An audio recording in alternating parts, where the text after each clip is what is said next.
if I saw another day, only to scream into the night. Nothing ever tries to change, even if I want to realize. 'Cause I've been sitting here, same old ways, taking off without the same mistake. Darling, when you go away, it won't be as simple for you.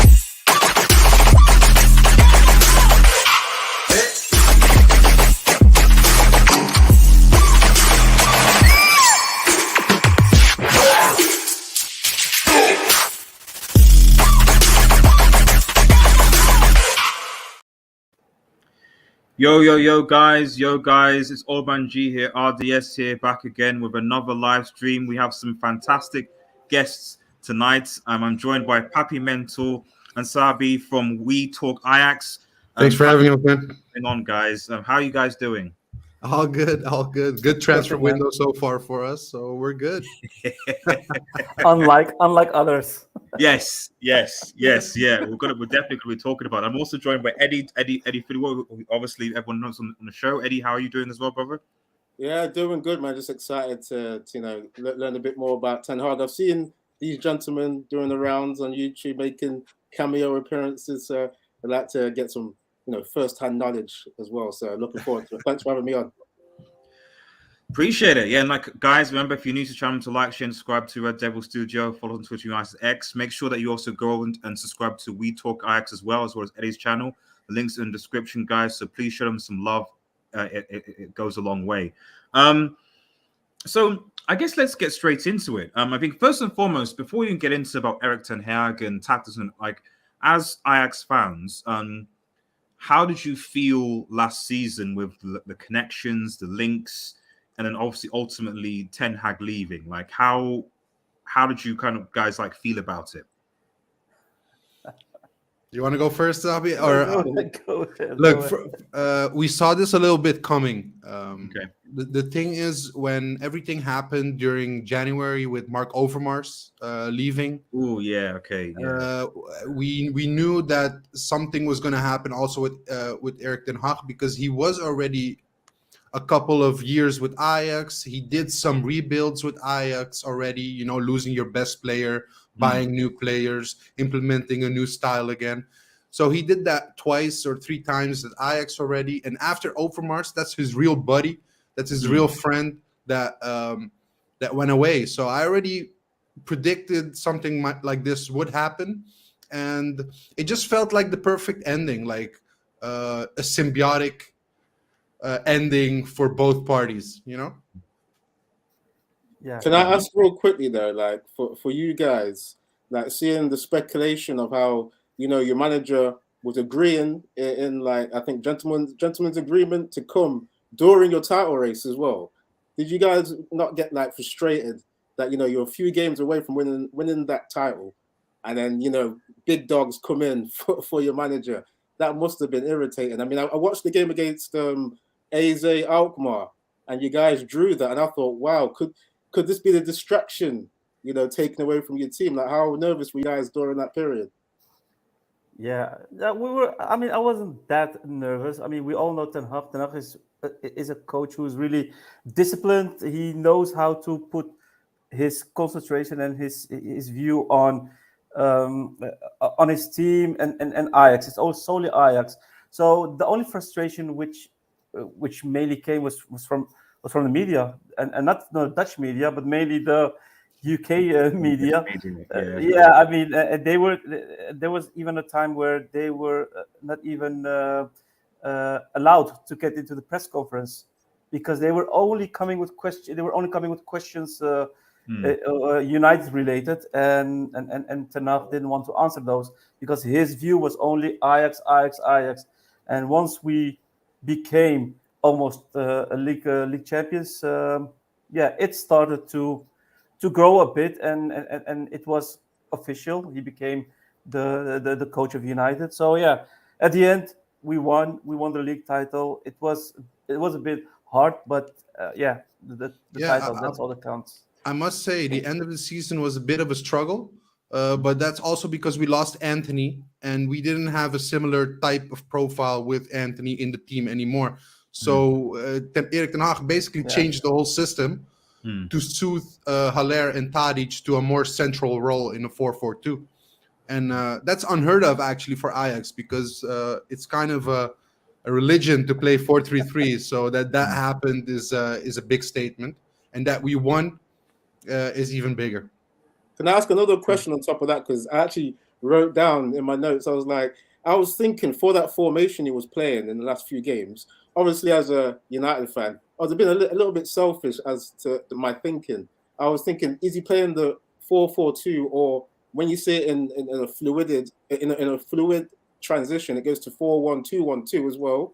I thought, is this a dress rehearsal for Man United? Is he practicing? No way. You don't think any chance? No, absolutely not. As Papimento said, we lost a player. At least we had a player who was injured. Anthony, you all know him, of course, and that was basically the only player who has that specific strength, whereby he has that speed, he has depth, he can dribble one-on-one.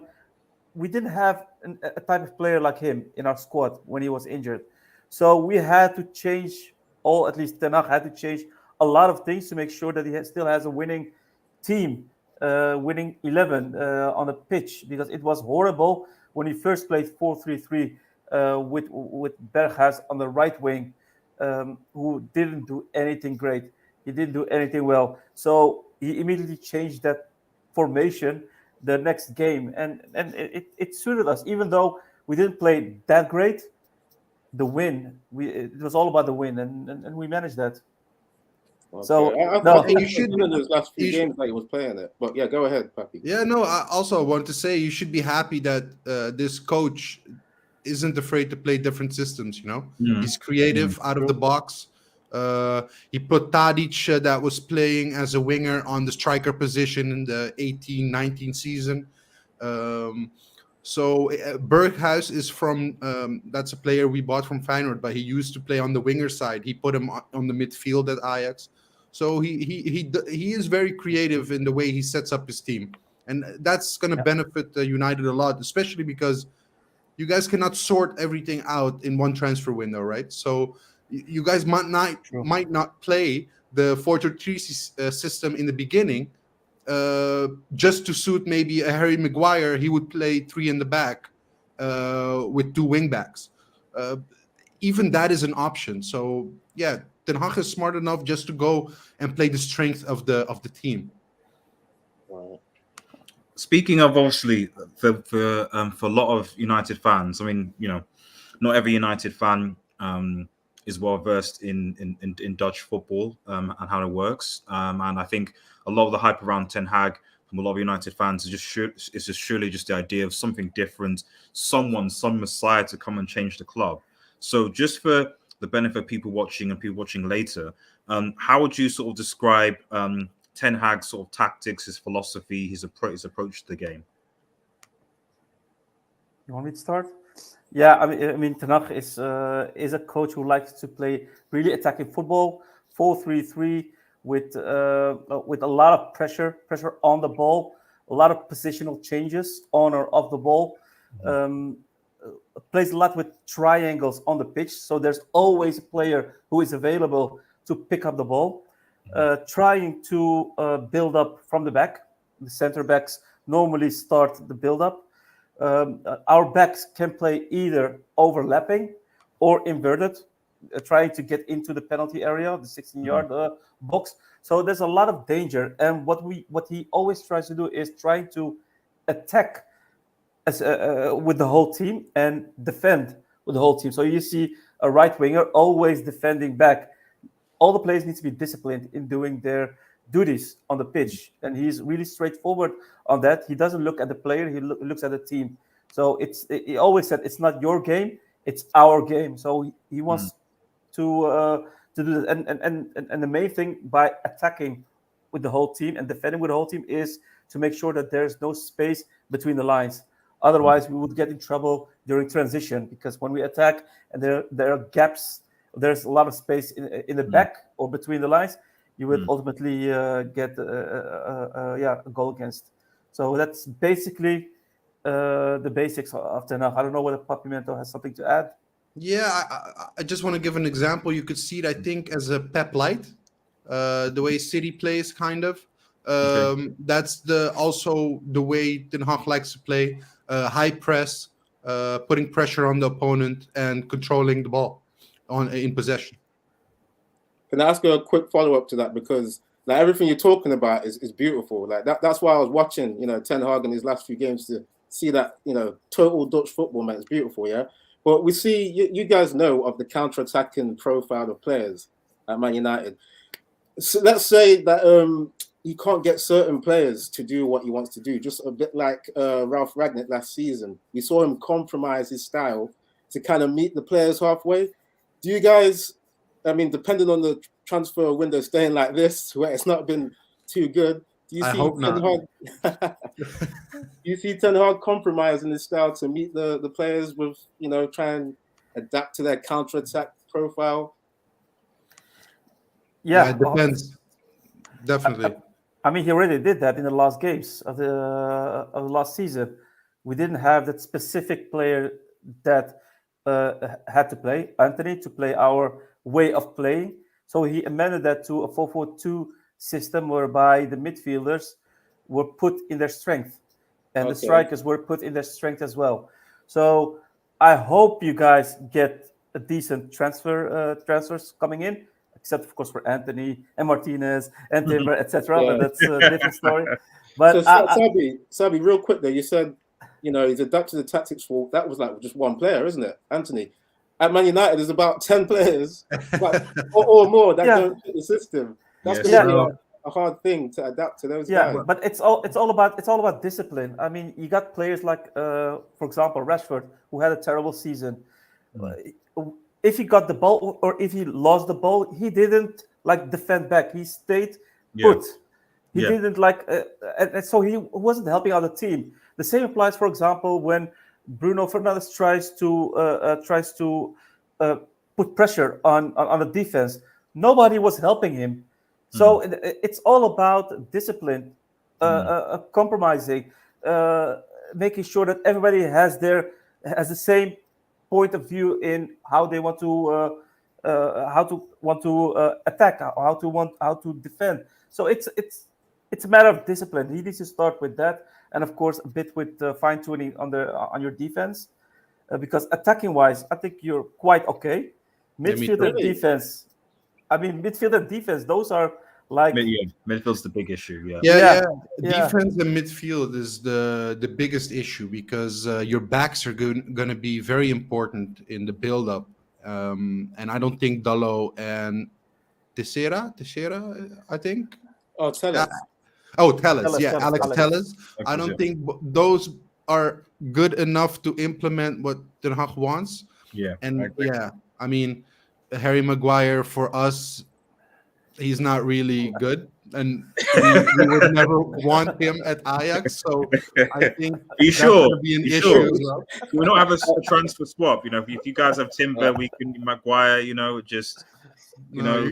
come on, he's an England international, man. Come on. Yeah, he got to Euro semi. Euro final even, isn't it? Yeah, come on, guys. The thing is, he wouldn't fit in our system, so no, never. Well, apparently he can go to Barcelona. Yeah, apparently so. Yes, apparently he fits. I don't know how, but so there you go. That's So, what would you say? I guess what would you say? Because obviously we talked about. Thank you for obviously sharing his philosophy and just giving us a bit more insight. What would you say would be, from all your experience with Ten Hag, his weaknesses? I guess specifically focusing on the football, but I guess maybe if there's personal management, dressing room stuff, that's fine. But I think specifically on the field, what would you say the weaknesses, the issues that Ten Hag has had? I think Papimento and I are quite aligned on that. So go ahead. let me see if you have the same I view. just wanted to hear the question one more time. So, The weakness. Yes, essentially, what are Ten Hag's weaknesses like as a manager, and what have you seen at Ajax? he can be quite stubborn with a certain formation. He likes to play the same team over and over and over and over again. I'm Okay. not a fan of that specifically because I think during a season you play so many games and you need to keep the form up, the happiness to play. Everybody needs to get their chances as well. And you had these players on the bench that never would get a chance, and they would only get like 10 minutes every game. Even in games. Sorry to interrupt you. I think it's good. It's interesting you brought that up because I think that's going to be a big problem going to the Premier League because of the lack of winter break, the sheer amount of games World the Cup, Premier League has had. Not even just in a standard season. We've got 4 cup competitions. If you go deep in those competitions, obviously international break, etc. And I think one of the things that even Pep had to admit was that, like, oh no, in order for me to compete in the Premier League, I've got to basically create a really big, good squad to play all these games. And even then, despite that, he's still not managed to win the Champions League. So if Ten Hag is going to be insistent on playing the same players all the time, that potentially might be to his detriment in the Premier League. So has Ten Hag like burnt out any players like with playing just the same team? Like, have you seen any like fatigue where you think to yourself, yeah, this guy should have been rotated, or that guy should have been dropped? We've seen form drops during the season. So you see them. We started very well in the early stages of the season. We were winning everything 5-0, 6-0. We were dominating the league. And then you saw in the second half of the season, we were really struggling just because a couple of players were injured. But that's also an Ajax bench. I mean, we don't have the budget of a City or a Liverpool to have a full bench that's also superstars, That's something maybe United can do, but that's definitely not something Ajax can do, just looking at the budget we have for players. So I'm really hoping he does rotate because I don't know if you guys saw with Ole when he was in charge, the way he did burn out players like Rashford. I don't know if you heard about him playing through a back injury, a foot injury, things like that. I mean, I'm hoping Ten Hag won't, take it to that kind of level where he pushes someone through that pain barrier because he doesn't trust other players. I think he like that? No. I think he probably anticipated on that by getting McLaren on his technical staff. I mean, he knows the Premier League by heart. He knows how severe, how the intensity is of the Premier League. So I assume he will get him he will speed him up with the knowledge, and give him all the necessary info to go through the whole season, because it's not like the Dutch league. Yeah, indeed. No, exactly. And I just wanted to say, maybe it sounds weird the way I phrased it, but it's not a negativity, because the way Ten Hag looks at it is the longer and the more I can play with the fixed system, the faster they will develop and get cohesiveness within the team and play better. So that's basically his point of view on that. That's what he actually said. But do you want to hear another weakness? Or you want to go. Keep it coming. Keep it coming. No. I mean, there were two really. Three if you count the stubbornness. But the third one is basically that he doesn't often have a plan B when playing. When we are 1 goal down, or we're still 0-0 and we have to score, there is. He's a bit stubborn by doing some change, like substituting a defender for a striker, or substituting midfielder for a striker. He doesn't do that because probably one, he is a bit stubborn. He has a bit of stubbornness, but secondly, he's probably also not used to it, because we're Ajax. We are used to playing and winning games, and being 2-3-0 up in the first half. So there were some games in last season where we really got hurt because of this, and this is something that he really needs to work upon. The Benfica game for me stuck with me, because there I felt he was kind of outcoached by the Benfica coach. And that's just because of the Benfica coach at the halftime just did one substitute and changed the whole game. I never seen Ten Hag making a substitute and having so much impact on the game. Yeah, RDS. I don't know if you're a little bit worried though, because remember how Ralph stuck to his tactics for certain games, like against Man City, and we went and got turned over. I think was it 4-0 or 4-1 at their place when you should have maybe adapted to them. It's an interesting one because I think this is where I think my concerns are for Ten Hag going certainly into this season, maybe not the season afterwards, but into this season, because when we're going to talk about the transfers in a minute, but he's going into a season where he's at best he's probably going to get 3 players in a squad of players that are probably not built right now for his system. So therefore, he's going to kind of have to. The problem that Ralph had when he came is that Ralph had a philosophy that I don't know what to do, and the players just couldn't do it. And so towards the end of his tenure, he had to try and just play to their strengths. But by the end of it, like, people just didn't care anymore. And my worry is for Ralph in his first season is that if he doesn't have enough players to implement his system the way he wants to play, it'll be very, very these United players have already shown last season that if they don't gel, if they don't vibe, if they don't connect, then we're down in tools. We're down in tools. And I guess the only positive of that is just to think that maybe why Ten Hag wants to get like Anthony, Timber, De Jong, etc. is that he has players there. Okay, I've now got 4 players in the squad that I know that I've worked with that will back me in the dressing room, and therefore there'll be more unity there than potentially some of the other players that might decide to sort of, down tools, if that makes sense. No, I mean, go ahead, Poppy. No, I just wanted to say that Ten Hag is kind of a perfectionist, he's really of creating team spirit within the team. Everybody dressing the same, looking the same, uniformity. So kind of like a drill sergeant, but you also need that, So, yeah, I mean, look, maybe it was like that at Ajax, and maybe he will be a little bit more lenient with superstars at United, because Ajax is also mostly youth, right? And some experienced player, and United is only experienced players. So it's a different way of dealing with those players, I would guess. But I'm guessing at United, they also want to play attacking football. And if they see that it will work and they're scoring a lot, the enjoyment of the game will come back to them. Because it's been too long a defensive team with only countering opportunities for scoring a goal. You see, that's the thing. Certain fans wanted attacking football, like, especially myself. That's why I started supporting Man United like 20 years ago when they were playing, what do you call it, dynamic wingers, attacking play. So it's like, I'm a little bit worried. But when you say drill sergeant, Pappy, I'm hoping he can come in and discipline this team, because this team is used to like the defensive play and then counter attack on occasion, which we don't want to see that as a team trying to be a bigger team, because we know the bigger teams, they tend to dominate play, be more attacking. That draws me to the captaincy thing, because we know a drill sergeant needs his lieutenant, so whatever people can relay his message. Do you see him keeping Maguire as that captain? Absolutely not. No.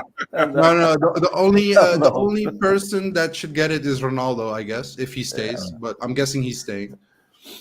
Yeah, I did say Ronaldo as well, but I don't know. I'm just thinking back to when he gets angry and he smashed the kid's phone. I've got to raise it up.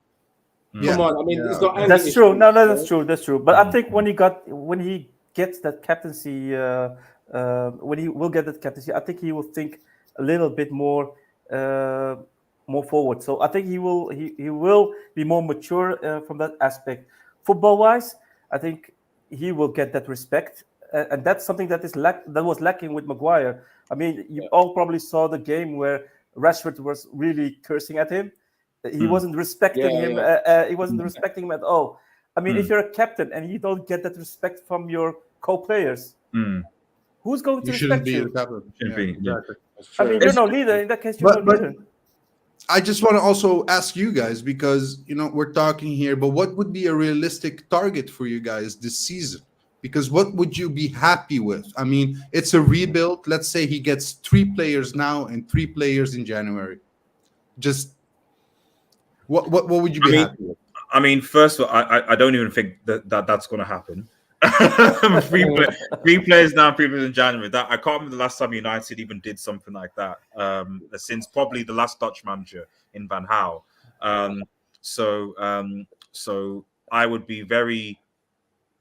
We'll probably get 3 signings maximum in the summer, and then I don't think we'll get signed anybody in January, which is a mistake, but we probably won't. I think realistically, What would you be happy with?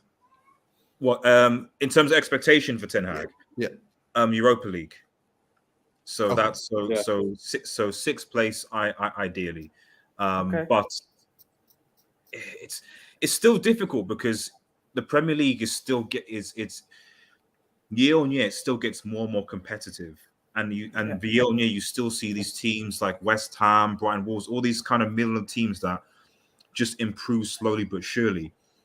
So because Ten Hag is coming to England, will have to now adapt, and he also doesn't have his system. It's, in my opinion, it still puts him at a disadvantage compared to, say, Of course. I'm not saying like a Graham Potter, even though Graham Potter may not be a better manager now. It's the fact that he's been in the Premier League for so long. He's got his team. They know how to play. They know the players that we're playing against United. So he's already got, even though Ten Hag is a better manager than Graham Potter, just based on his experience, Graham Potter already has an advantage over Ten Hag going into it, if that makes sense. Yeah. Well, for me, it's different. Look, at Ajax, we have a certain way of how we want to play, right? But I feel like at City, they have that. They have a certain style they want to play. When Klopp came at Liverpool, the whole environment and the way they played changed. They went for specific targets that would benefit their first team immediately and give them a quality improvement, like Virgil van Dijk. And that's when it started clicking, for instance. And I feel like now with United, what they're doing now, basically, they should have done much earlier. I mean, if you look at Bayern doing these steel negotiation contracts with, like, for instance, 2 players of Ajax, Mazraoui and Gravenberch, that went they only paid 25 million for both players, because one is on a transfer free and Gravenberch was 25 million on a last year contract. And I'm wondering, like, okay, where is United in this? Because these are all talented players that if you invest now... There's one word for it, and it's really simple. It's called Glazers.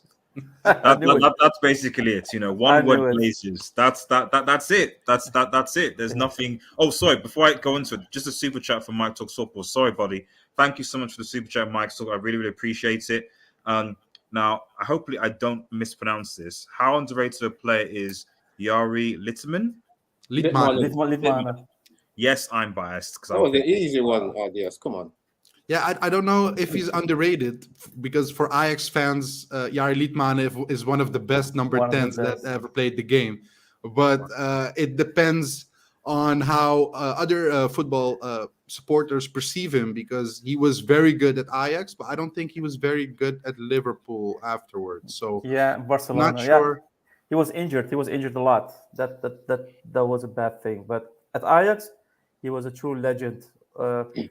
In my opinion, the best number 10 for Ajax. Like, people love him even more than Bergkamp, that also played at Ajax before he went to Arsenal. So just imagine how much he's loved at Ajax. Yeah. Another question for you guys. How do Ajax fans feel about signing Bergwijn? Want me to take this one? Sabi's not very excited about this one. Go ahead. No, I love it that Bergwijn is at Ajax. I think he can play all 3 positions up front. He's strong. He will give us an edge with his speed, with his physicality, and he's a player we don't have in the squad. I mean, his profile is kind of similar to Anthony, but I would say Bergwijn has more power, and Anthony has more the technical skills and ability over him. Yeah. Can I ask the boys a question on, like, because we're talking about transfers, where we were for a little bit.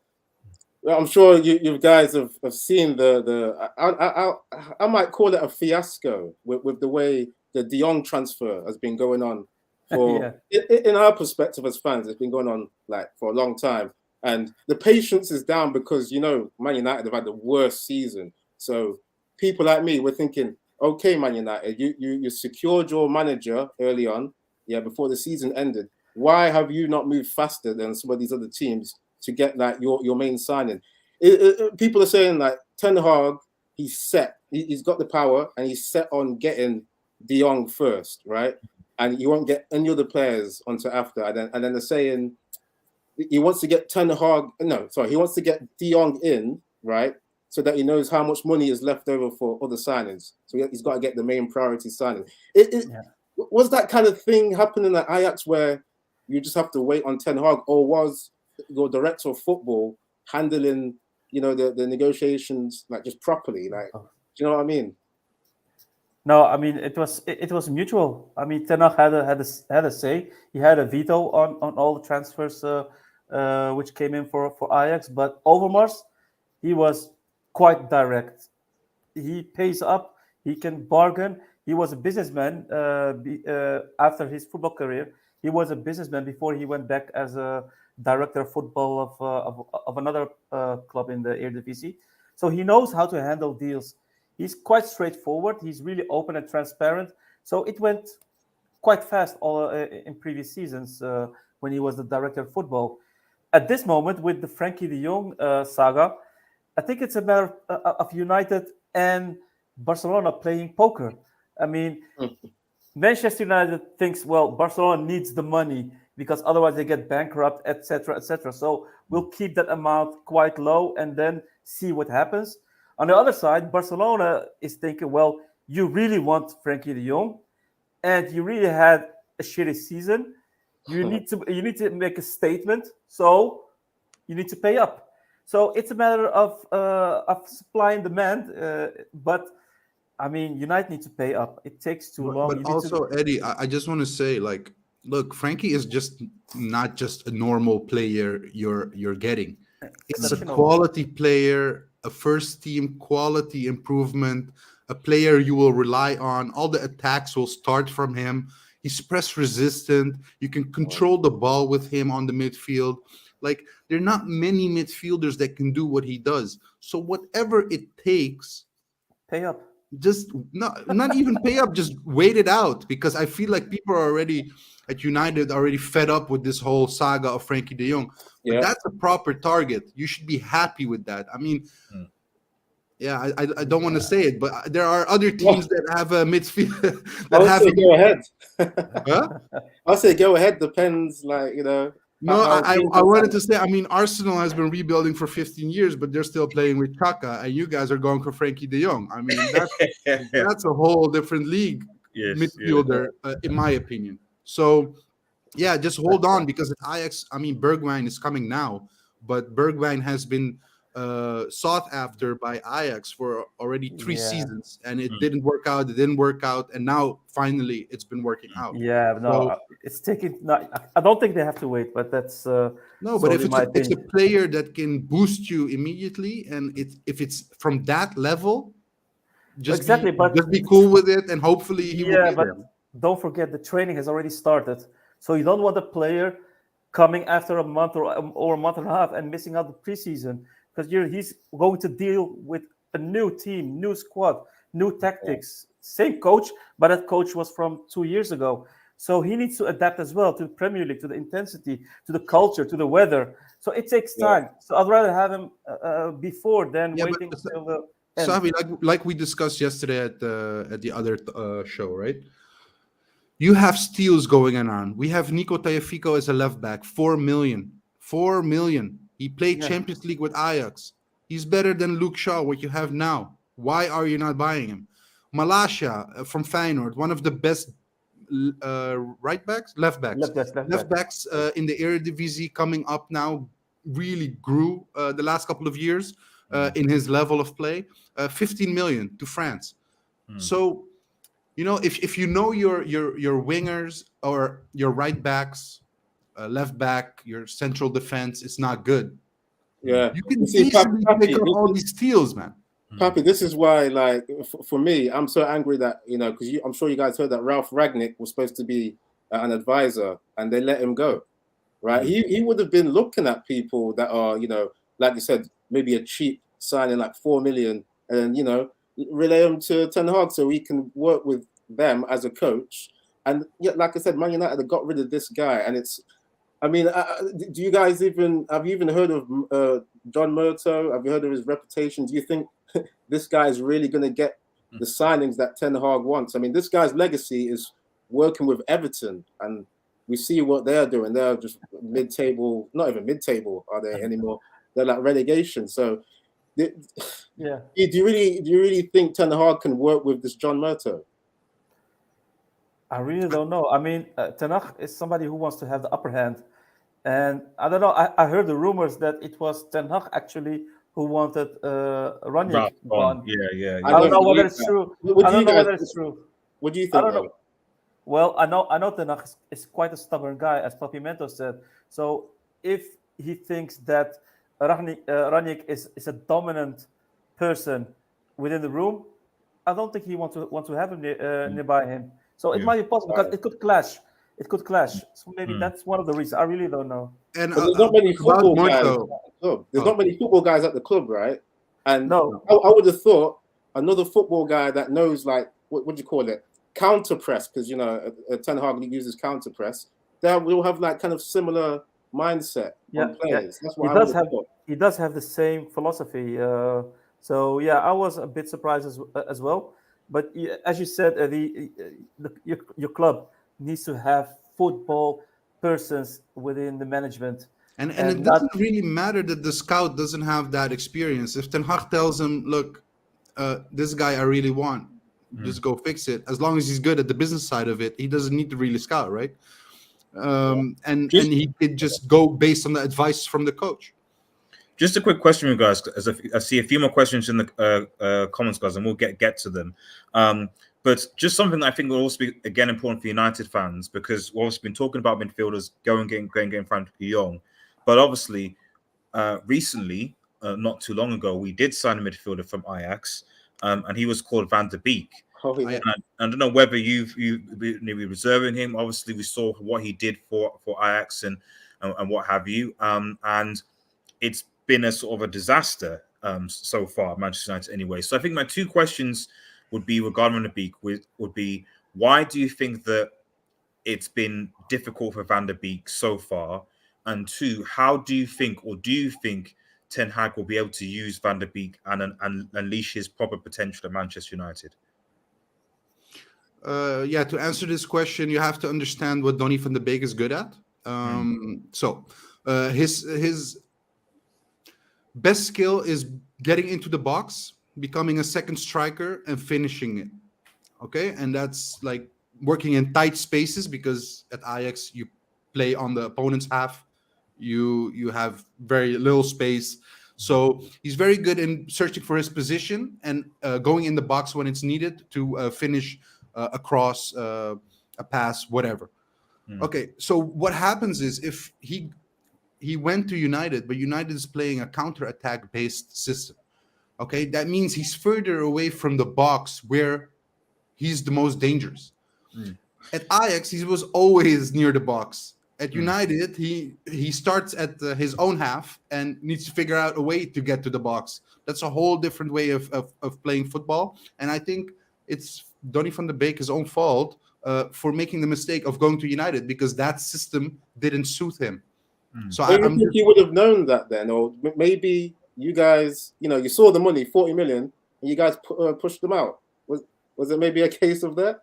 No, I think we needed the money back then because Donny van de Beek is a loved person at Ajax and a true Ajax seat for us. So, we didn't like it that he left. And when he left to United, I was really astonished by it, because I didn't think the system would suit him properly. But now with Ten Hag, and if he's going to implement an attacking style of play, Donny is going to be great for you guys on the 10. definitely. So you know what? A big thing is, right? Mhm. Is he still gonna have that confidence? Because we've seen him. He's suffered. Is it 2 seasons now at Man United? Yeah, He's 2 seasons United. Yeah. not really played, and then he went to Everton, almost got relegated. This for me is a crime to have a Champions League player not playing your team that should be a big team, and you loan him to a relegation fight. Maybe it might have toughened them up, but really, the top level players Yeah. should not be anywhere near relegation fights. No.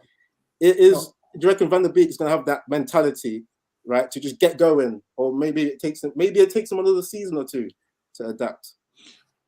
Yeah, I mean, look, the first game I saw from Donny at Everton, he was playing phenomenal. So I think he even gave an assist or scored in that game.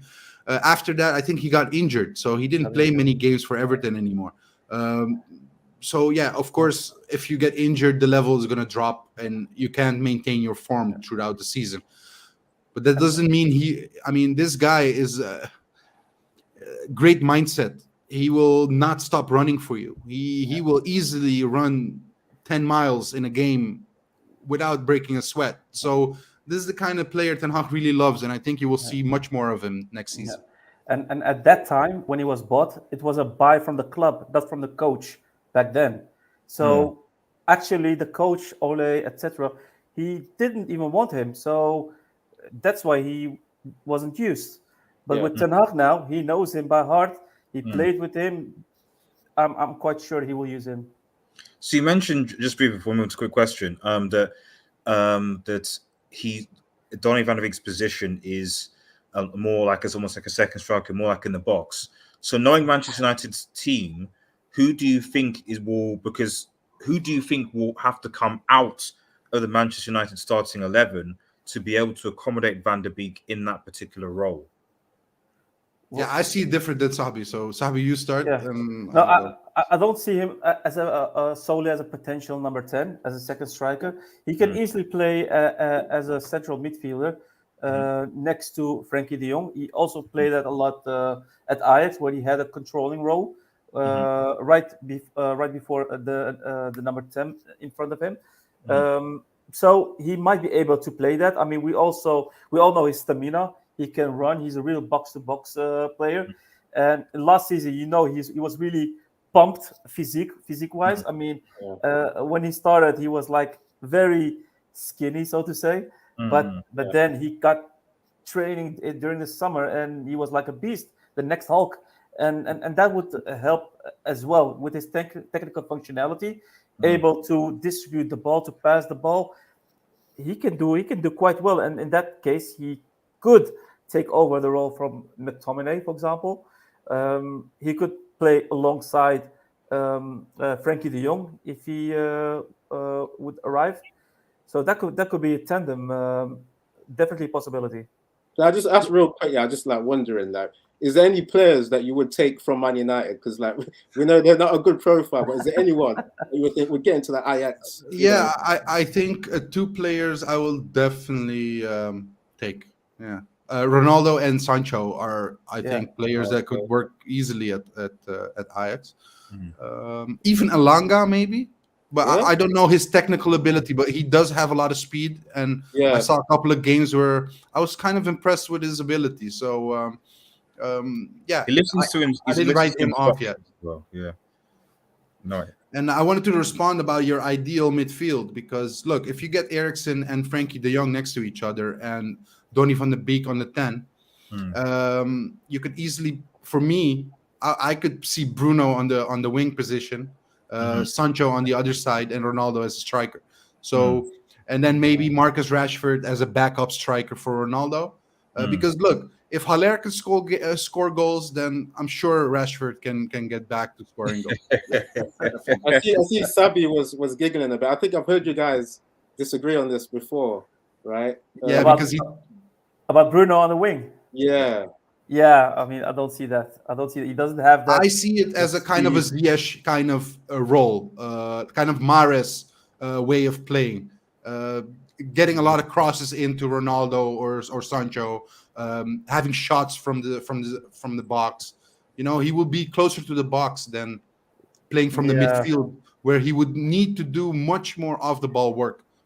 Yeah. Sorry, just want to speaking of Ronaldo, because you brought it up, like, do you because there's been a lot of criticism of Ronaldo this season and like not being able to fit into like Ralph's system, disrupting the team, etc. How do you again, two words with Ronaldo, how do you see Ronaldo being who he is, working with Ten Hag? And two, do you think that Ronaldo can fit into Ten Hag's system, bearing in mind obviously his age and what have you? I think he's even one of the fittest player in your squad. So I don't look at his age at the moment. He's doing quite well. I mean, did you see how many goals he scored last season? Oh yes, yeah. And compare that. I mean, last season he was your top scorer with counter attacking football. If you change that mentality and play attacking football under Ten Hag with pressure, and that would mean he wouldn't have to run a lot. He would get more chances. More chances would be created. He would score way more goals. So I think he would love the system, but he needs to be disciplined. He needs to like work as hard as the other ones and not wait, such as certain players do, who are veterans, who are the hot shots within the team. But he needs to work hard because that's something that Ten Hag always seeks and asks from the players. You know, I don't worry about that with Ronaldo because I feel like he's a real true professional. You know, like he's given his whole life for football. How can you question Ronaldo at this time in his career still?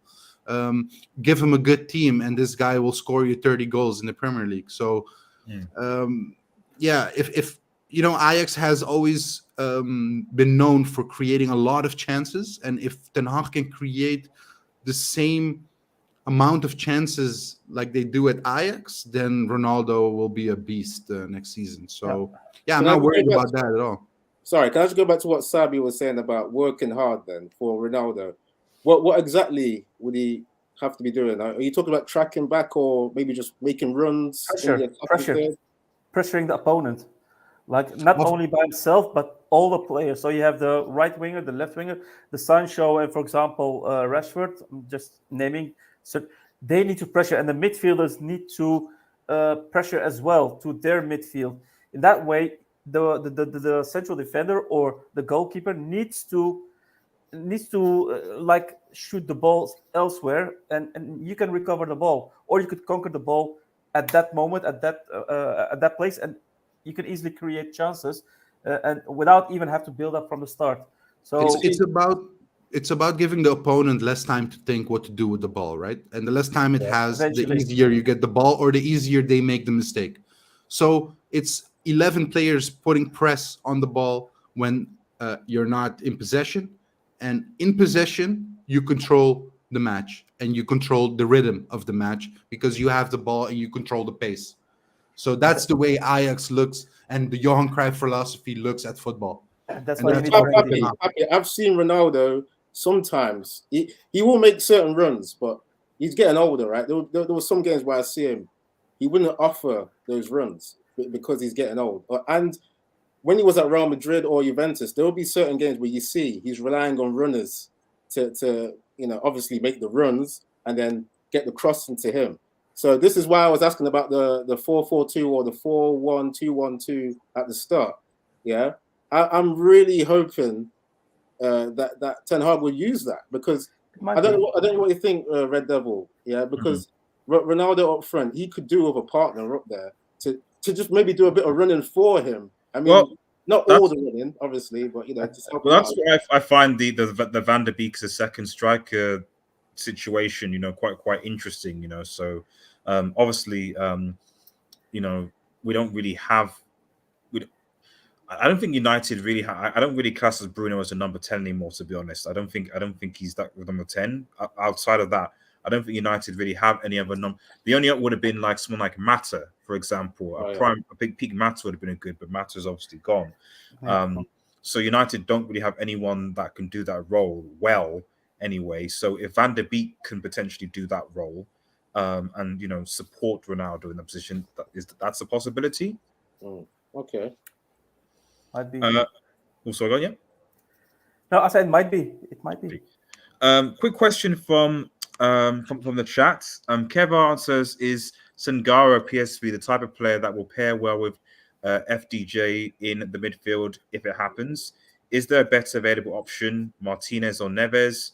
Yeah, Glazers is definitely a word. Oh, yeah, in reference to my my Glazers ruining the club.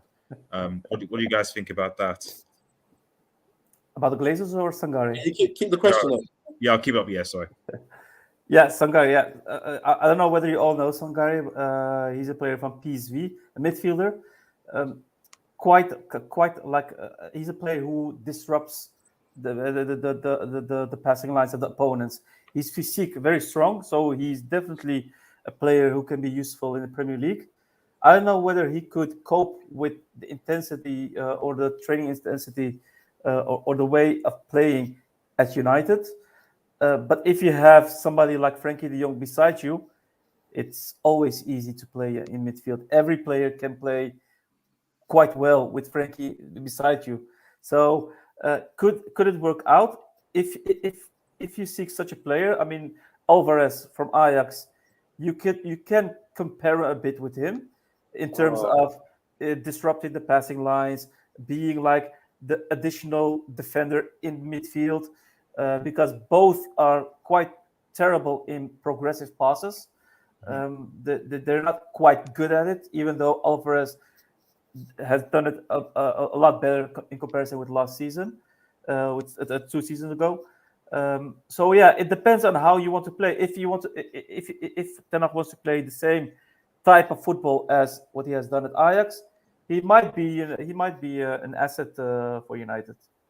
I'm glad you said Edson Alvarez because I just watched 2 games of him basically, and I'm a fan of that kind of player. He's good. He's a great player. He's a great player. But, Yeah, the only thing is he lacks speed, but he's defensively he's really good, Very and strong. he has a good aerial ability as well. And apparently for sale for 30 million. Is that it? Yo, Yeah. Apparently, yeah. you on that, man. And about Martinez, I think when you think about Martinez, you have to think his best position is left central back, and defensive midfielder or left back are optional if it's really necessary. But his best is in the back in a 4-4-2 left central. Yeah, he's a great player. Okay. I'll ignore the Glazers.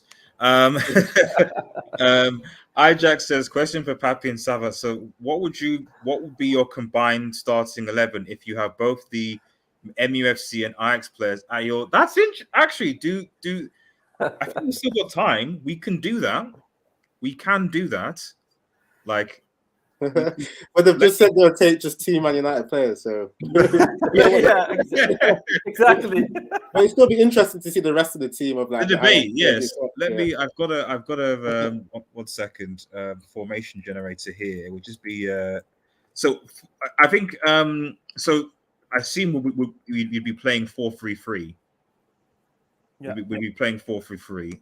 Right. Is that with Frankie de Jong or without Frankie de Jong?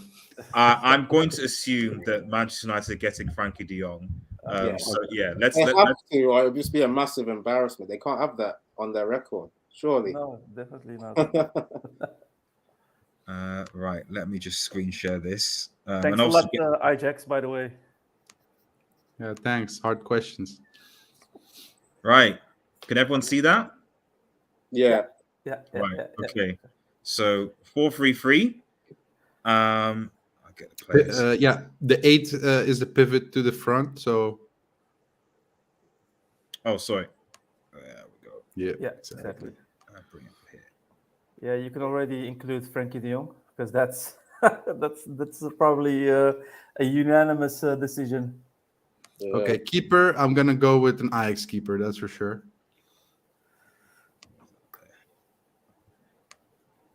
You don't rate De Gea, yeah? No, it's not about rating De Gea. I think he's an excellent line keeper. Oh, But yeah. we love keepers that also know how to build up from the back. So Yes. comfortable on the ball and know how to pass the ball to the defenders or go long. Yeah. Press resistant, especially because De Gea is not that press resistant, unfortunately. Yeah, but that's because of Harry, right? I'm not sure. Yeah. It doesn't come out of his goal as well to to do the sweeper thing as well. So yeah, quite a bit of a problem with De Gea. Yeah. Right.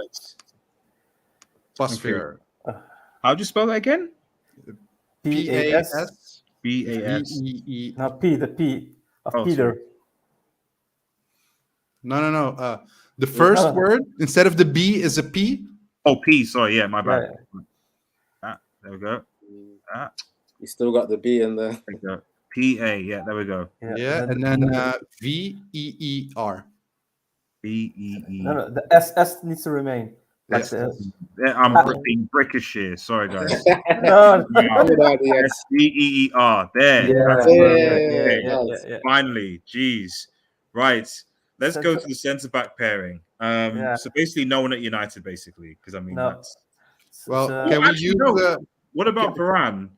Oh yeah. Oh. No, He's Varane is a injured. central player. Varane is a central player. Our center backs, our central defenses are like mighty. So I would never change them.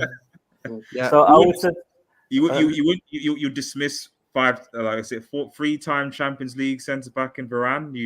No, but there's certain needs for the center. yeah, but in his prime, I would definitely think of him. But I mean, he was quite injured last season, so he's very injury prone. That's true. Yeah. So I would go for like safety and Timber and Martinez already like showed themselves. They proved themselves. They have good chemistry as well. So yeah, definitely. Timber Martinez. Martinez is the left and Timber is right, but it's okay. Yeah. Oh, sorry. Right. Yeah. Sorry, Martinez is left. Yeah, left center back. Right. And I would always go for Mazraoui as a right back. Oh, does it can't count? spell that one. Does it count? Does it count? I mean, he's no Ajax player anymore. He was last season. Can we talk about last season? Guys, no, you gotta give us one. Like if he's not playing, He like, just left on a free transfer. I would go for Dalot at this. Yeah, moment. would you? Okay. Yeah, I mean, Wow. our right back is quite. Yeah. I mean, if it was Dallo or Mazraoui, it's definitely Mazraoui. But if Yeah, it's of Dallo course. or Wrench, then yeah, Dallo. Okay, fine. Yeah. There you go. We've got a United You player. got one. You got one. We got one. On a technicality that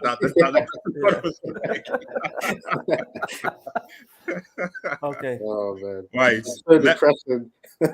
Left back.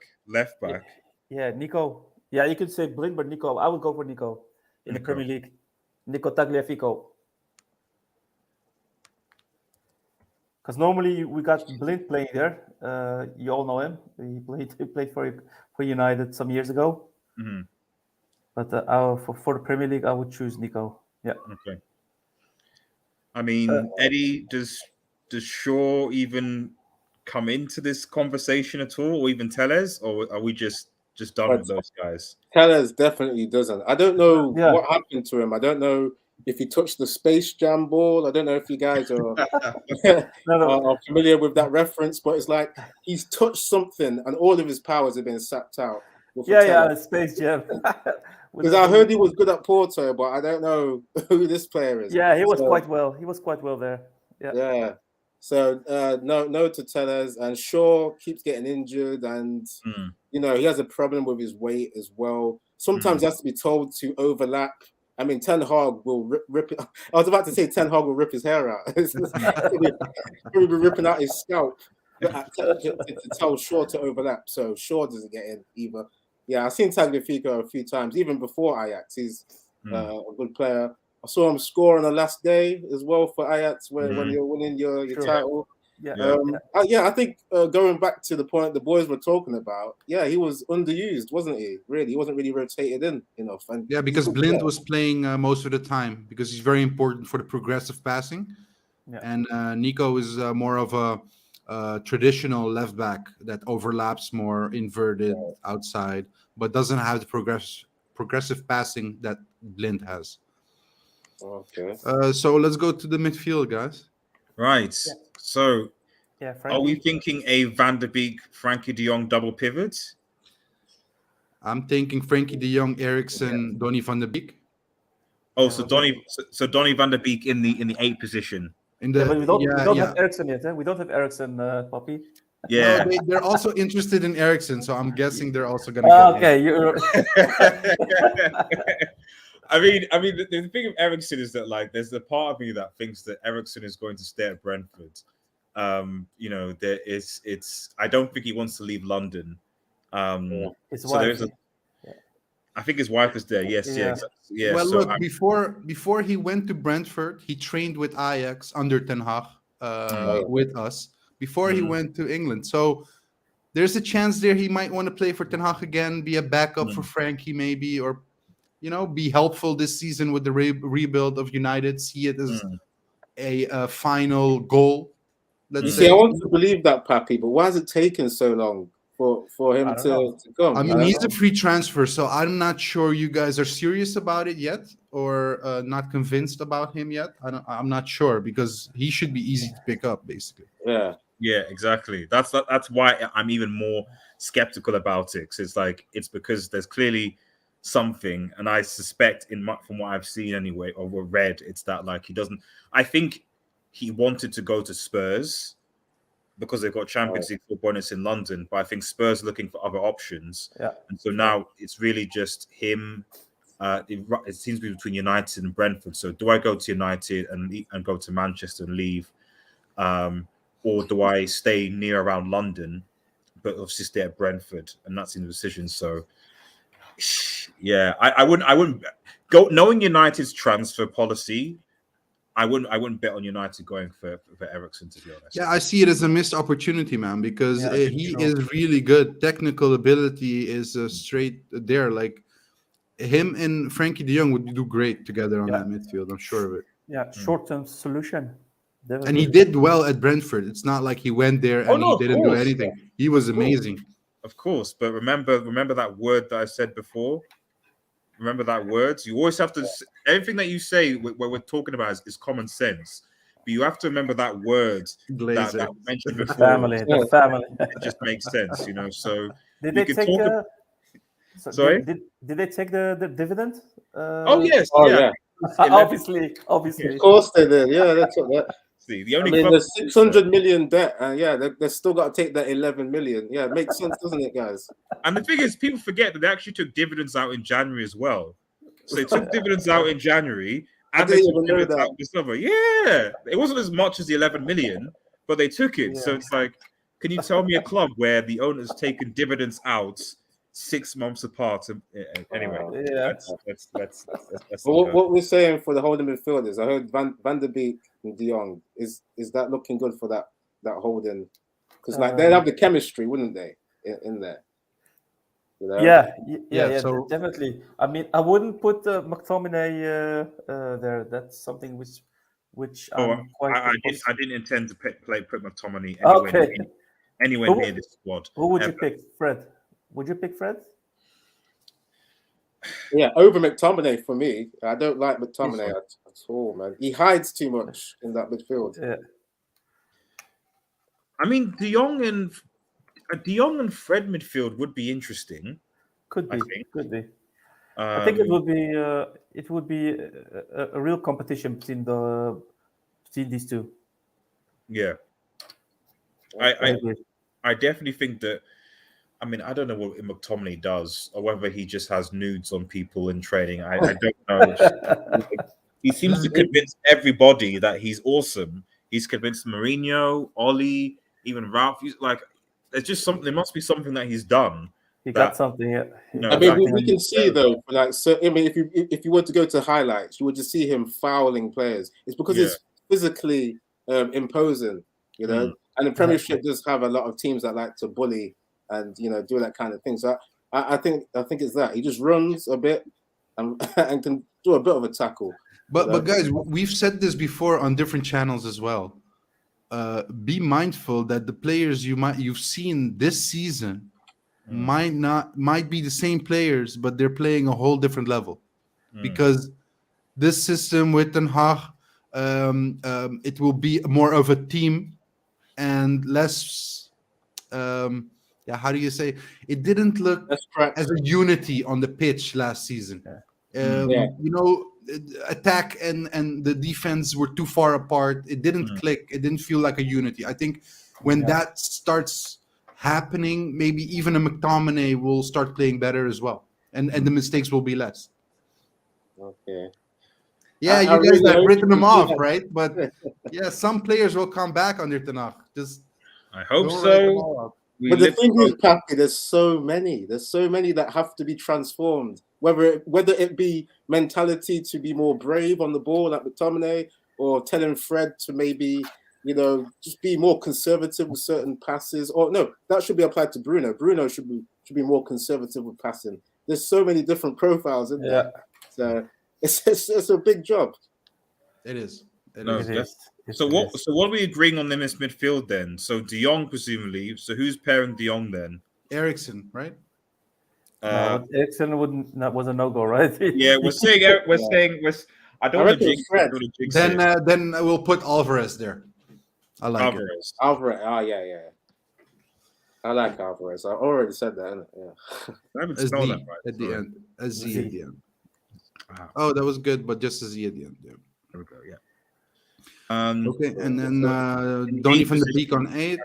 Yeah. Okay. That's 8. Right now, this is where do the Manchester United players now come into form now? So, on the right? Are we Anthony, of course. I would And put Sancho, of Anthony, course. and on the left I would put Sancho. Okay. Oh, wait. No, not Sancho. Tadic, Yeah. because Ronaldo is playing striker, right? But then I would put Yeah. Tadic either on the 8th position, like on the Van de Beek. So instead of Van de Beek, you would put Tadic. Yeah. Yeah, but yeah. If I had to choose that, but Sancho and And Anthony Ronaldo, I would say. are you will require speed. Like with Sancho and with Anthony, you will get dribbles, you will get one-on-one dribbles, you get Oh, speed, shit. depth. We forgot about Bruno. Maybe Bruno instead of Van de Beek, man. No. I already knew he wouldn't. Get Like what me and Eddie were. You say we forgot. It's like no. Me and Eddie were perfectly silent. No, we don't need a cowboy in this team. We need. Oh, you guys are calm harsh on Bruno, man. When he came to United, he was scoring all over the place. That's true.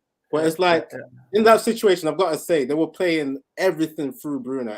It's like he was supposed to be the savior for the team. You guys know with Ten Hag coming in, he's going to make it a team game, right? Where the goals are being shared, the assists are being shared. So unless he can train Bruno to calm it down with those long balls, the cowboy nature that he has, if he can't do that, he's got to be dropped, man. I believe in Ten Hag. He can do it. But, Bruno has the technical ability to be very valuable for you guys. So yeah, that's true. That's like it's just there. So it's the mentality you guys are pissed at, I think. Yeah. I'm not getting why Papi's such a Bruno fan, because you were saying you could be on the right wing as well, weren't you? Yeah. I mean, we had Ziyech for a long time on the wing before Anthony, and he was a different profile than Anthony. Not the speed, but his technical ability on the ball. Yeah. His crosses were so good. I don't know But if you saw it. didn't Ziyech actually aim his crosses? Because Bruno will have his head down and still cross it. Okay. I cannot teach that to Bruno, but yeah, Ziyech had an amazing cross. He had an amazing free kick, but Bruno has an amazing free kick as well, right? He has a good shot as well. So, yeah, he could do it. We'll see. So either way, what are we deciding then? Are we keeping Van der Beek here, or are we removing him? let's think about it. We can put Anthony at least on the number 10, like the 10, because that's a no-brainer. Yeah. Right. Yeah, maybe Tadic on the 11 and Ronaldo on the 9. I don't know. Or maybe Ronaldo as a striker and then Tadic on the 9. Yeah, Ronaldo's got to be a striker because he didn't have any legs when he would come deep last season. I don't know if you guys saw, like he can't do stepovers and beat a player anymore. I almost cried when he tried it and he couldn't do it. No, but can't. I mean, no, yeah. Go ahead. No, I was just saying that last year he's right. Like he can't do stepovers, but to be fair to him, like he is still able to like track back and sprint back quite quickly. Yeah. There were times when I was like, this was one of his why I was frustrated with. There was a game in particular. I think it was in the Champions League. I think it was against Atletico, and I think he saw Ronaldo and Cavani tracking back, and I saw Rashford and I think it was Elanga or Sanchez or just staying up, and it was like either you've been ordered to do that because you're quick or you're lazy. And I'm getting the impression that you're lazy because we need to defend this transition. There's no way that Ronaldo and Cavani should be able to run past you while you basically sort of stay up, unless, like I said, it was tactical. But yeah, he but in terms of taking players on, no, he can't do that anymore. Unfortunately, he's limited. So he's got to be up front. It's like Yeah, just needing to do one touch finish. That's it. That's what I want to see from Ronaldo. Tap Some of in. his power headers, volley here and there.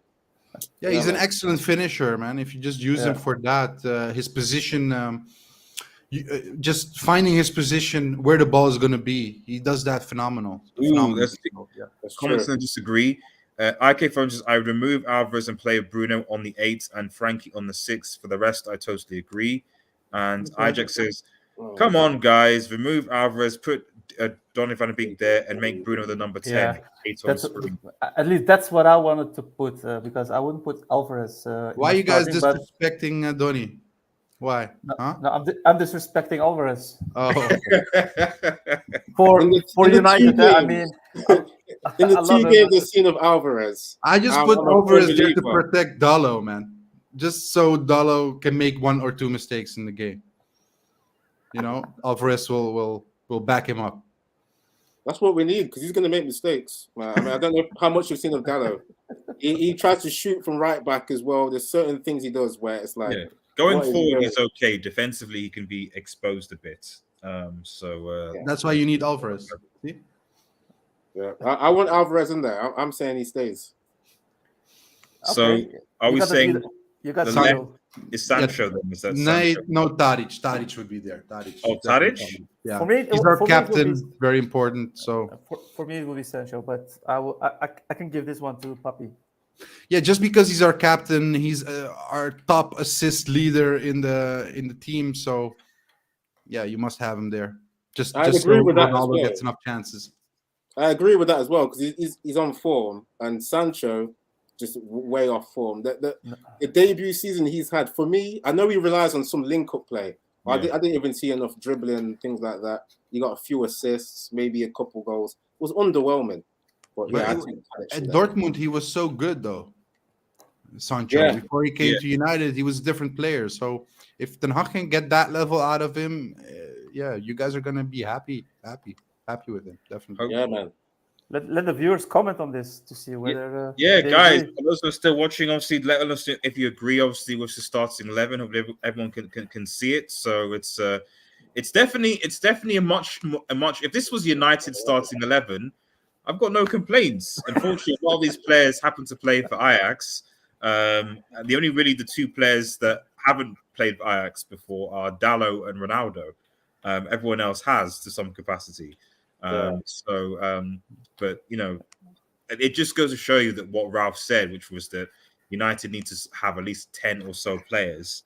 Yeah. Someone is what's Danny saying? Will your bum club win a trophy this season? 0 trophies since 2017. Like We can't even play football, man. We can't think about trophies. this is where we're moving forward. So Van der Beek is there because he played well 3 years ago. By that logic, Rashi, Marshall, Bruno, Shaw, Maguire, and Obama-Saka all should be in there. Lol. Did It's you about guys the see potential. how all these players played last season? They shouldn't even wear the Manchester United shirt anymore. Let's be honest. That's true. And Van der Beek, right? He's a student of Ten Hag, right? So there's more chemistry, there's more alignment of the mentality, the football philosophy. So it makes more sense for Van der Beek to be there. The rationale is that, like, remember, it's all about the smooth transition for Ten Hag. So if Ten Hag has 3 or 4 players that he knows, that he trusts, that know his system, know how he wants to play, that the ability for Ten Hag to instill his philosophy is going to be a lot easier than only having 1 player and then having to teach everyone else around him what he wants. So that's why I think it makes sense to have Van der Beek in this team. He knows how to put Ten Hag's on, and so he'll be able to do that. Van de Beek will work his ass off for you, and next to that, he will give you maybe 10 goals and 10 assists next to that in a season. Wow. That would be good as a 10. I like Papi's optimism, you know. I mean, we've seen Van de Beek playing amazing at Ajax, so I haven't written him off. And No, just because he didn't do it at United yet, a lot of players didn't do it at United. Pogba was a huge transfer, didn't do it at United. Harry Maguire, huge transfer, didn't do it at United. So, don't talk bad about Van de Beek, man. That's the Ajax guy right here. Can I just ask real quickly, Papi? Do you think Ten Hag would have liked Pogba? Sorry, will Ten Hag do what? Do you think Pogba? Do you think Ten Hag would have liked Pogba? Not sure, man. Don't know. Not sure. No, I don't know that one. You? No, it's difficult. It's difficult because we first need to know what kind of role he would get, because at France he is more of he can play more forward and plays very well, but at United he played like trash this last season. So it's difficult, but everything should be on him. He should be the center of this whole gameplay within the team, and that wouldn't suit Ten Hag. He was playing the number 10, Sabi. Do you think, you know, Ten Hag a team around him? Let me then rephrase. Let me ask you the question: is he a player that works hard, that tries to put pressure on a player, tries to helps the defense, the midfield, like goes back and forward? Is that such a player? Because if that would be the case, then he might turn into one of the players that could be very, very good for United. But if he is playing like he did last season, I don't think he will be used. Yeah, because his work rate has been notoriously low. So I don't know. Maybe Ten Hag could have worked with him to inspire him to do a bit more running. Because you see how physical he is, like the way he looks. Yeah. He can do the running. It's just that he chooses not to. Very true. Very true. Yeah. Mawada says, just before we get to penultimate question, because obviously we need to round up. I know we've gone a bit over time, so apologize. How good do you think Gravenberch did Bayern just make the best signing of the window? He's a super talent. He can be so good. He was bought for 24 million, including bonuses. So additionally, it was 19. He is such a great midfielder, so young, and has so much potential. But did he, from Bayern perspective, it was an excellent transfer. But from his perspective, I would have said, stay at least for another year. Make sure that you are one of the best players within Ajax, to be one of the better players, being chosen as the best player of the Eredivisie, etc. To make the transfer as a big boy, as a man. But now he's been bought as a top talent, and we all know Bayern Munich. We've seen their squad. There's a lot of competition, so I don't know whether he will get that chance to show his worth. And he still has areas to develop, so it all depends on how he develops those skills. At Ajax, he was always. We loved him as a player, but he didn't score enough according to fans. So that's an area he could work much more on. Right. This is just the last topic to sort of round up, and I think the start was just around transfers. Now, obviously, as you guys are aware, Manchester United's transfer window situation has just been very comical, laughable right now. We're linked with almost every player on planet Earth right now, but we do happen to be linked with quite a few Ajax players, and specifically, Anthony, to a certain extent, Timber as well. Do you see any of those transfers happening, especially given the fact that Ajax would need to replace them, or do you think that it's all just smoke and mirrors? There's nothing to it. United have taken the manager already. There's no way that United are going to take an Ajax player as well, or anything like that. Yeah. Well, you go, Sam. No, at the end, it's all about money. I mean, for Timber, it was clear it was not about money, but it was because of Louis van Gaal. I thank him a lot for that. I mean, him staying, that's huge, because at first I really thought that he would be going to United following Ten Hag. He will stay, but for Anthony, I'm quite hesitant, to be honest. I mean, the rumors are becoming stronger and stronger. Ajax wants the jackpot because we do not need to sell. We have the funds are available. Our finances are great. We lost already some of our key players, so we want to keep the remaining key players, and he is one of those key players. So we do not need to sell him. But so that's why. Can I quickly ask how much do you think it will take to change you guys' minds on selling Anthony? Yeah, I mean, we already I mean, I said 80 million to start with, 80, because there's no need to sell. And according to rumors, there was United has offered 45 or 40 million. I don't know whether it was. Yeah. So it's a matter of, and Anthony already, I mean, his agents already requested to Ajax to look at the offer and to lower the price Transfer a bit, fee, yeah. because he wants to leave, apparently, according to the sources and rumors. So it might be that Ajax will lower their price, but it will never be in the area of 50 or 60. I think it will be much more. So it depends on whether United wants to pay up, because they still have Frankie de Jong. I don't know what the transfer budget is. But yeah, there's no need to sell. Hence the reason why we have put in the bar very high to sell Anthony. And Martinez is being chased by Arsenal, but also United. So that's also going on. I think that will be between 50 and 60 mil, around that area. I think around 50 indeed.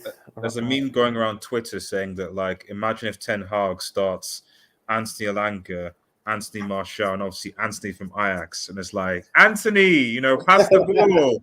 And it was like, which one? Yeah. Yeah, that's a good one. It's a good one. Lovely. It's that Spider-Man meme when they're all pointing to each other. Yeah.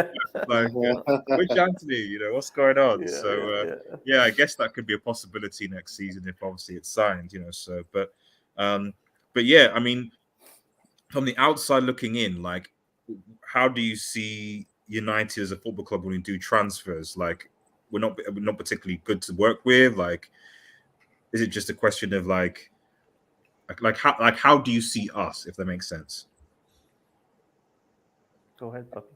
Yeah, I mean, look, I grew up watching Manchester United in the best eras, right? With the Coles up front, and with Beckham, and with Ryan Giggs, and with Scholes. So I think you guys are so far from what that was, such an elite club and team. People were scared of playing United. I feel like crying when you said that, bro. Yeah. Because it's true. if you had to play against a player like Keane, you weren't happy, right?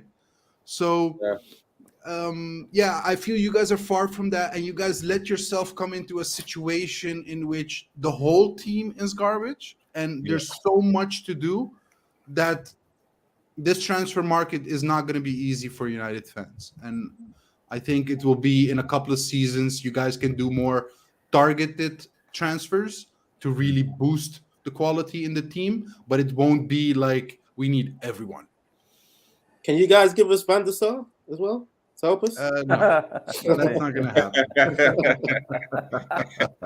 But you do need such a type of manager. You definitely need those. We again, there's one word. So I'll just keep it that way. So, like, there's things that we should do, things that we had, but it always goes back to that one word. Yeah. So I mean, Arsenal had the same issues, right, with the Cronkies and the issues and their owner. So maybe Glazers will figure it out. See, people say that, but the thing is that, like, I think that Arsenal fans, I think that the difference is Arsenal fans are actually a lot more. Okay, in fairness to Arsenal fans, but I just think they're a lot more entitled because they one, they don't generate nowhere near as much revenue globally as United do. That's the first thing. The second thing is that they, aside from that period of maybe, let's say 5-6 years, let's say 5 years, 6 years of like Arsenal competitive dominance with Wenger, with like the Invincibles and Henry and Bergkamp and what have you. Outside of that, they didn't really, they couldn't really compete when the likes of Chelsea, when the likes of Man City and so on sort of came, even Spurs when they started to come through. And yet, despite that, the Cronkies have still invested to a certain extent. Even last season, I think they were the club that spent the most in the transfer window, and this season already they're leading in spending them the most in the transfer window. Yeah, And, but I must interrupt there because look, if you talk about the Cronkies, I mean, it's Wenger with all his results that paid for the new stadium at Arsenal. Let's get that clear. You guys got Robin van Persie from Arsenal because they didn't want to invest in the team anymore for a team that could win the Premier League. So Van Persie went to United instead, wanting to win the Premier League. So the ambition wasn't always there at Arsenal, like it is now, like it's being shown now. I think Arsenal's ambition was always just make sure you get top 4 and then that's it. Yeah. So I think the difference between us is that I generally at the point in time when I don't even think that that's what the Glazers' ambition is seeing even United right now. Like even getting top 4 is we need just from a purely commercial point of view. But to be quite honest, like it's more about, okay, how are we going to be making the most money from this organization called Manchester United? You know what, RDS, real quick though, do you think they'll put that pressure on Ten Hag to be doing the top 4 business in his first season? Because that will put too much pressure on them. I don't think so. I think what people say will be, can he ideally win the Europa League? I think they'll think, can he do a Jose Mourinho and come in because I think it was in his first season, Jose. He came sixth in the league, new team, whatever. But he obviously went on to win the Europa League and got Champions League football. So I think there will be at least an expectation that if we can win the Europa League, even if he finishes outside of 4th, so it's still Champions League football, that'll be fine. I think if he wins a trophy outside of 6, that's fine. But I think that if he gets less than 6th, then there'll be a conversation. That's where I agree with you, the top 6 thing. I hope that's the only thing that he's under pressure to do. He needs time to coach these guys. I mean, like Sabi and Papi were saying about Ten Hag, where Ten Hag was changing the team to adapt to one player being missing. Yeah. And he used a certain formation. It's like I said earlier, 10 players or 15 players don't suit his style. Like it's not like he's a wizard. Is he a wizard, guys? He's no wizard. He's no wizard. But he already mentioned it's a project, and a project takes time. So you guys just need to be patient. I can already tell you the first few months will be hell for you guys because he needs to adapt. He needs to adapt his formation, his tactics to the players, his philosophy. So it will go with. It can go very horrible, but eventually you will see the type of football that Ten Hag has in front of him. So he knows what to do, and keep the pace. And I just wanted to add, like, if you look at the top teams, they have coaches that have been with them for a while, like Pep, Klopp. Arteta is even getting now his 3rd year, going in his 3rd season, I think, for Arsenal. So, maybe 4th, wasn't it? Is it 4? It might be 3, 4. But my point is more like, okay, United has coaches 1 year and then going out. Now it's the time to really give the time to Ten Hag to rebuild something. So you guys get your identity back, basically. Yeah. And that will take a while, but Ten Hag can do himself a favor by getting some prizes, or at least getting into a League Cup final, FA Cup final. That would give him the time required for him not to get so much pressure from the fans, I think. You know what? When you said prizes, I thought you meant players. That would be the prize for me. No, I mean, yeah, prizes, maybe winning something, but maybe also going far in a tournament. That would already help a lot, I think, for a Yeah. coach to stay longer. No, of course, of course. Guys, thank you so much for coming on. Thank you guys so much for those who are watching the chat and those who will be watching.